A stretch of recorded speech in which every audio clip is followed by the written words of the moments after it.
It's Wednesday, November 15. In the headlines, local and international security authorities investigating bomb threats.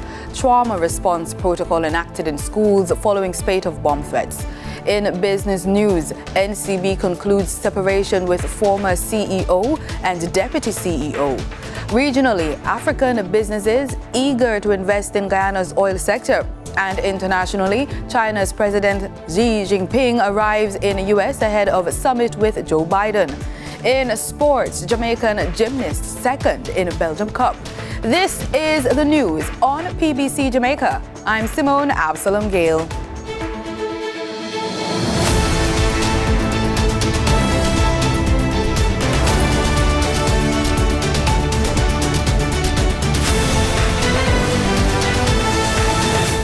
Sixteen schools across the island received bomb threats on November 9. Minister of Education and Youth Favour Williams told those at Wednesday's post-cabinet press brief that more threats were issued on November 10, disrupting the entire sector. End-of-day report showed that 55 schools received the threat, with Region 1, which is Kingston and St. Andrew, reporting the highest number of schools for that day. Of this number, there were 2 schools that received the email twice. On Monday, November 13th, one school in Region 2, which is St. Thomas, reported it received a bomb threat, while on Tuesday, yesterday, November 14th, 2 schools reported to us that they received the bomb threat via email. All of our schools contacted the police upon receiving the email. They implemented their school safety protocols and evacuated the students and staff to a safe place. The Education Minister says all schools have been directed to take these threats seriously. She says a report has been generated to show the significant disruption to schools whenever these threats are made. Meanwhile, Minister Williams explained that a trauma response protocol has been created. For all our grades, we will have coping skills lessons, and that will be done by our health and family life education teachers or guidance counselors. We will continue to do disaster drills with the aid of the Jamaica Fire Brigade, Jamaica Constabulary Force, and ODPEM. Of course, we will have coping skills lessons for our staff as well. We'll have some bounce back intervention, return to happiness therapeutic component will be involved there. And this intervention will continue to the end of December. Minister of National Security Dr. Horace Chang says 73 institutions were impacted by bomb threats in Jamaica between November 9 and 10. Several threats have been reported since then. Minister Chang gave a situation report at a post-cabinet press brief at Jamaica House on Wednesday. The National Security Minister says, in addition to schools, a hospital and a courthouse received bomb threats on Friday. Following Monday, some 5 institutions were impacted, including a commercial center and and on this Tuesday, similarly, 6 institutions, 5 schools and a commercial institution, namely the Kingston Shopping Center, the Ministry of Economic Growth and Job Creation, and Kingston Wharves. However, they're being pursued aggressively, and all the required resources in the security force have been mobilized to identify and apprehend the perpetrators. We also have the support of our international partners, that include the FBI, which have been active in support from day one. Dr. Chang says additional staff will have to be trained to expand the emergency teams. We'll have to expand our emergency operating teams given this level of activity. This kind of activity in some communities have become fairly recurrent, and we'll have to ensure that we expand our teams. The teams in place have demonstrated an extremely high level of professionalism from both the JCF, JDF, and CTAC and others. But we'll have to expand that team and be prepared for any eventuality. Every call is taken seriously. We will have to, of course, get some additional resources as well, in particular the dogs that are very effective in identifying if such explosive is in place. We'll have to continue training and sensitizing our institutions schools, hospitals, courts. Crab Circle is set to be reopened on November 23. The Jamaica Information Service is reporting that the vendors are now certified as small food operators.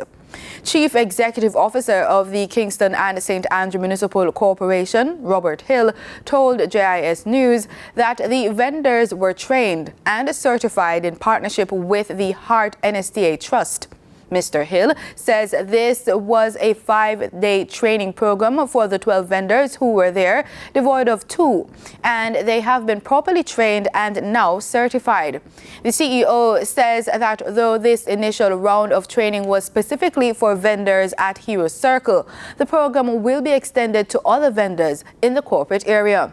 He's quoted saying, "We are looking to engage those probably at Red Hills Road, Harborview, and so on. But we're continuing with the assessment and, of course, we want to see everybody trained and certified as best as possible." End quote.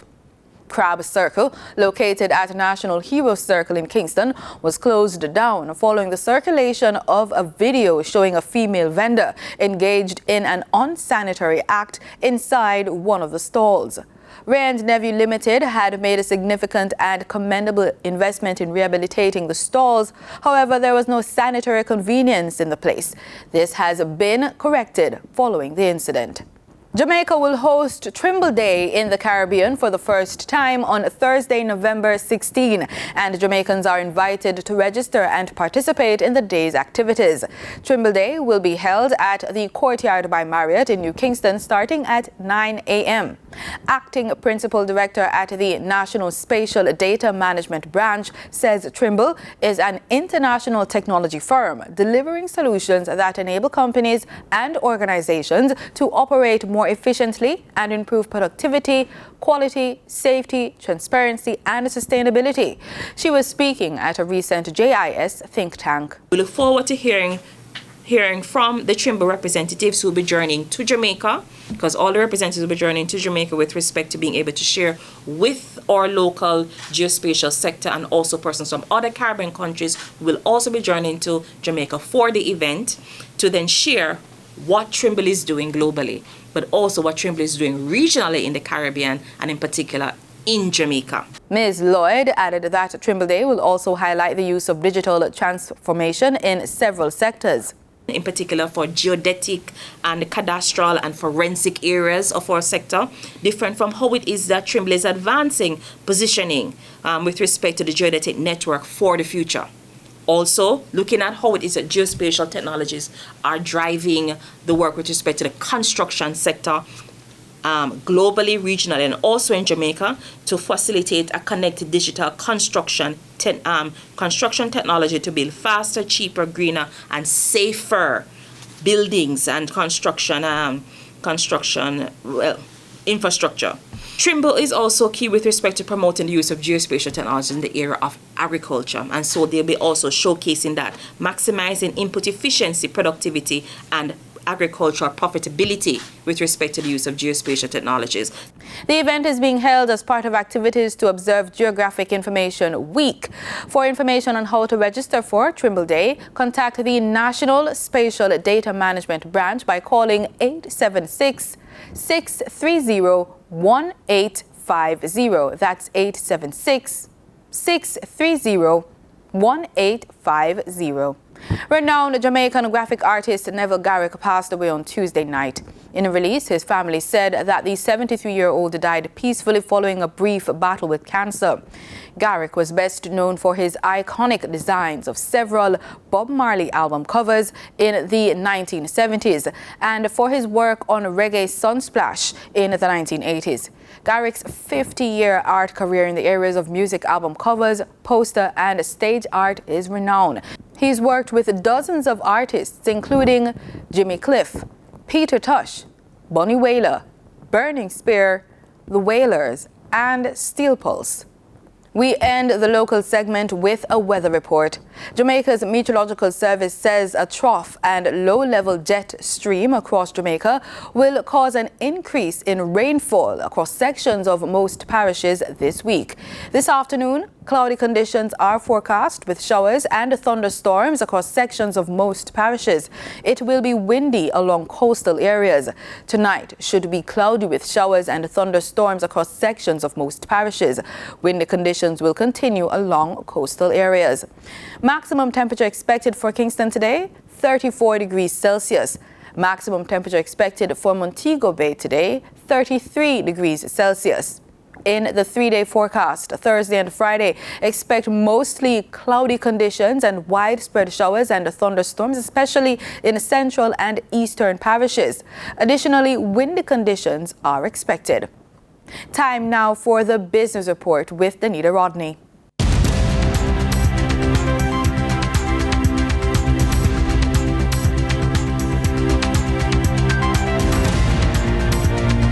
NCB Financial Group Limited has reached separation agreements with former CEO Patrick Hilton and his deputy Dennis Cohen, who abruptly departed the financial conglomerate after nearly 4 decades combined.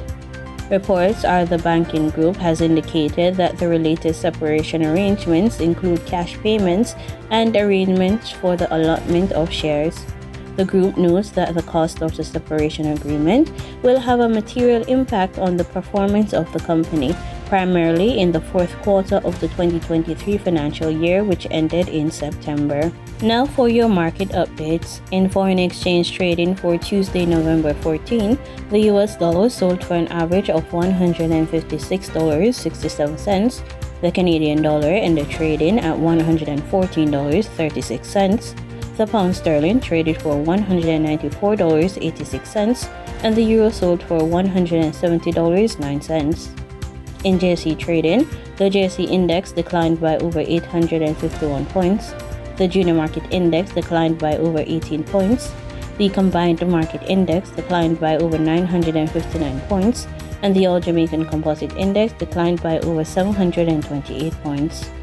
Overall market activity resulted from trading in 106 stocks, of which 42 advanced, 52 declined, and 12 traded firm. Stocks advanced for 138 Student Living Jamaica Limited, Access Financial Services Limited, and AMG Packaging and Paper Company Limited. Stock declined for AS Bradden & Sons Holdings Limited, Verita Investments Limited, and Berger Paints Jamaica Limited. Trading firm were Apple Limited, Apple Limited 7.25% preference shares, and Jamaica Public Service Company Limited 7%.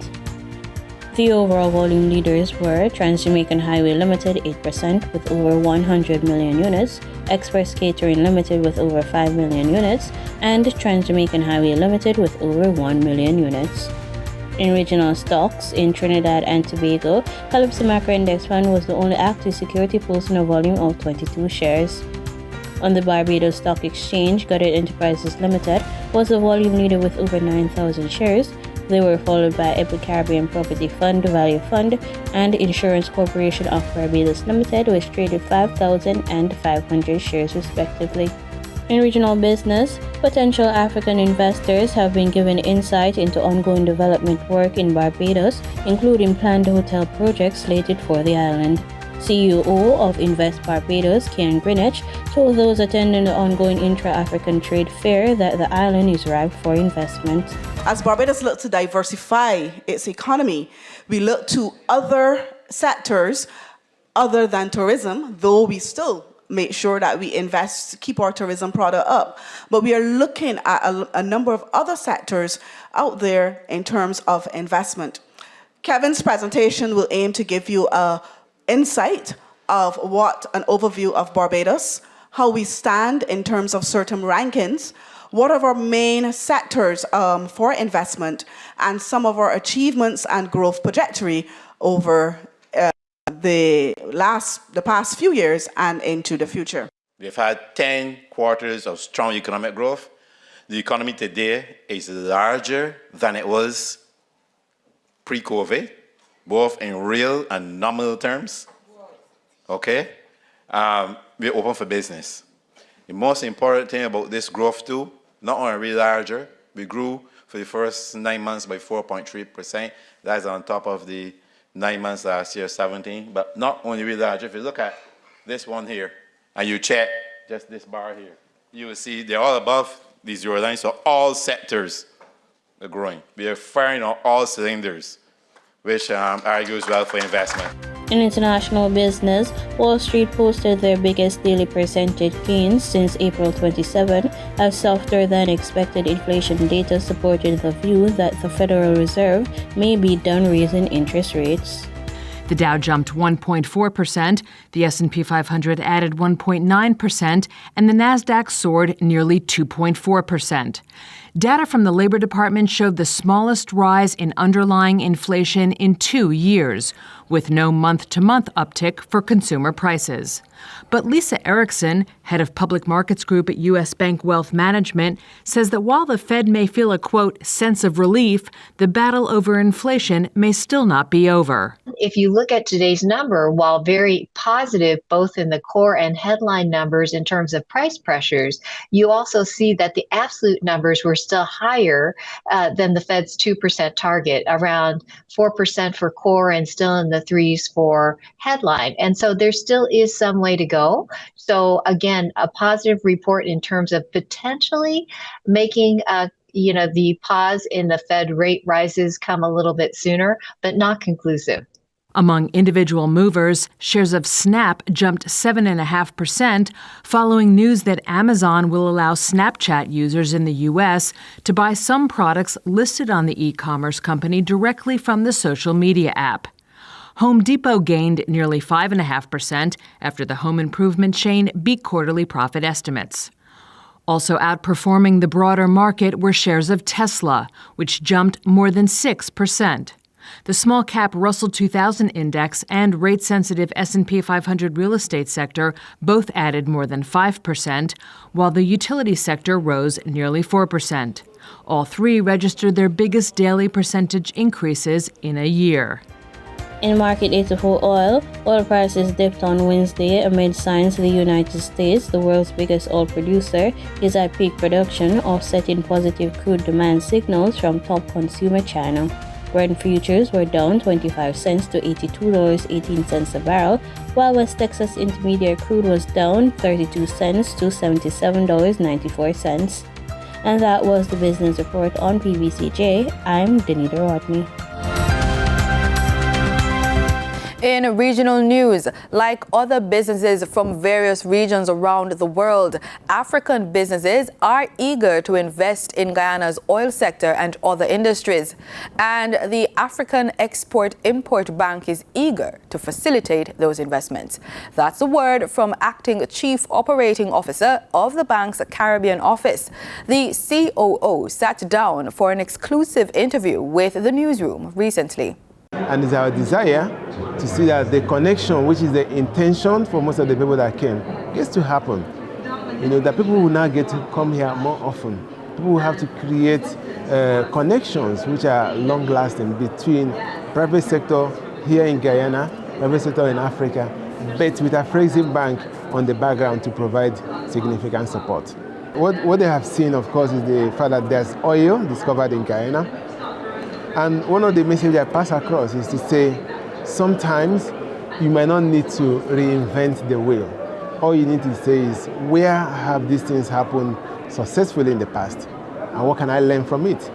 So this is what the door that the Exim Bank is opening through this kind of activities will do. Because now you have opportunity to say, oh yeah, you are in the oil space in Nigeria. You've been able to do local content, which the president talked about. How did we do it? What can we learn from it? So that without having to spend the next 2 years trying to do the same thing that somebody had done successfully, you will learn. And then you say, oh, you have done investment in this area. I'm interested. Can I partner with you to work here? So that you now take advantage of the enormous experience the person has garnered over time and apply that to whatever you're doing. And that becomes value creation. And I need to also emphasize that the idea is that this shouldn't be one directional, right? So it shouldn't be, say, Africa, Guyana. Now, the Guyanese business community will also have possibility to say, what can we do elsewhere? I want to do something. How can I take advantage of that? So that's building that integrated ecosystem that will take advantage of the cooperation, which was the focus of President Ali's speech today. Barbados is once again expected to deliver a strong performance this winter tourist season. The outlook from the Barbados Hotel and Tourism Association came during its quarterly media briefing. Sharika Griffith filed this report. For the second straight year, bookings for the winter tourist season are looking positive as the island rebounds from the COVID-19 pandemic.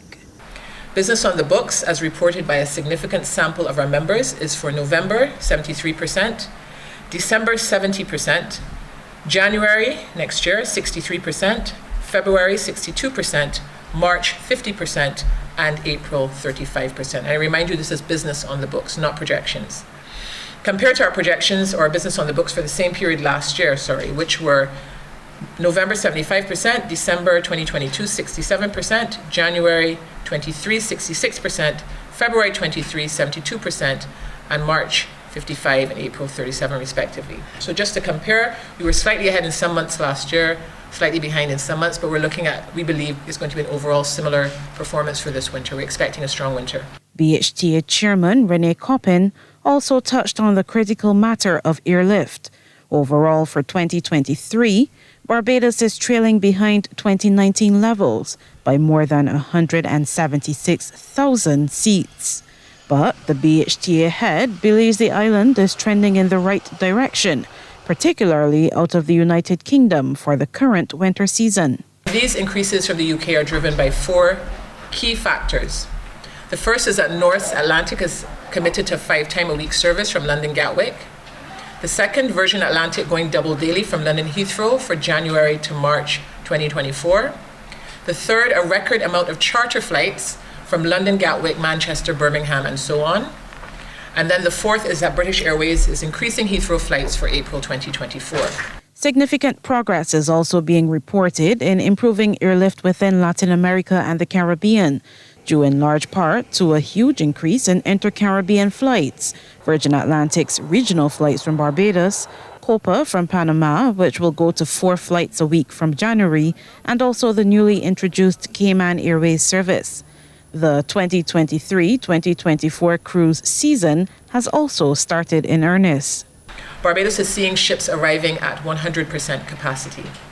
This has the expected knock-on effect, as on busy days, the Bridgetown port, the taxi operators and retail sector all benefit.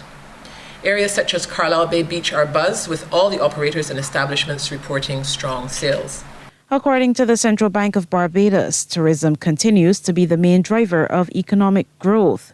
Tourist expenditure increased by $333.2 million from January to September when compared to the same period last year. Sharika Griffith, CBC News.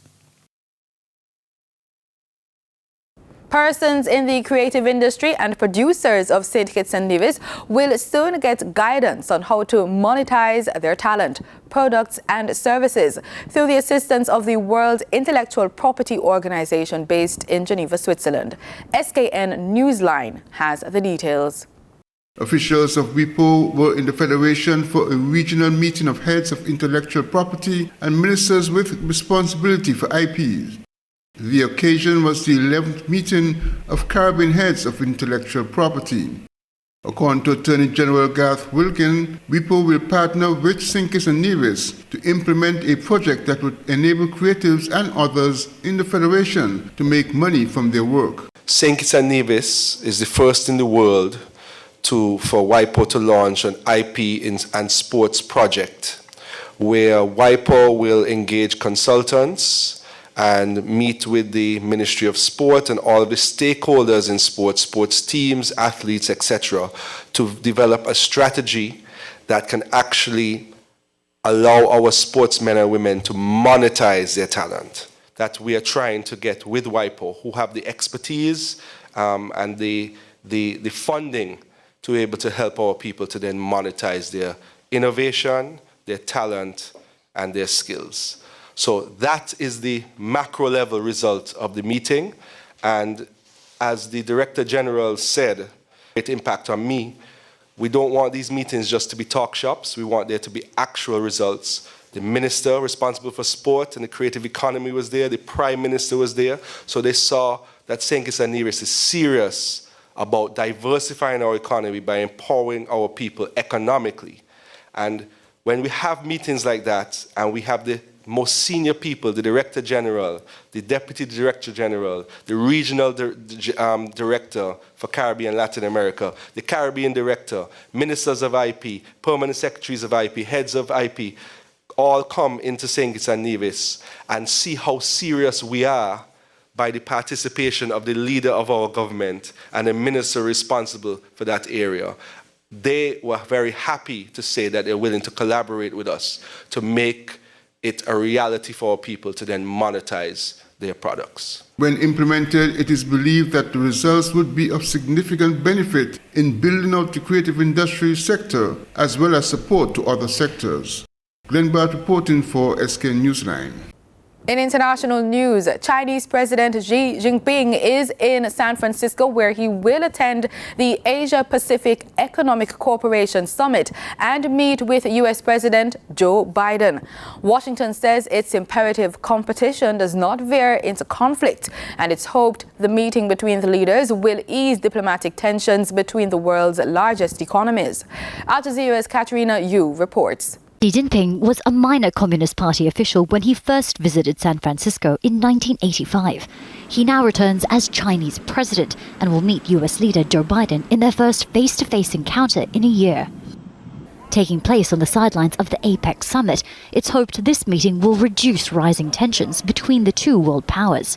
It comes as both China and the US face economic challenges.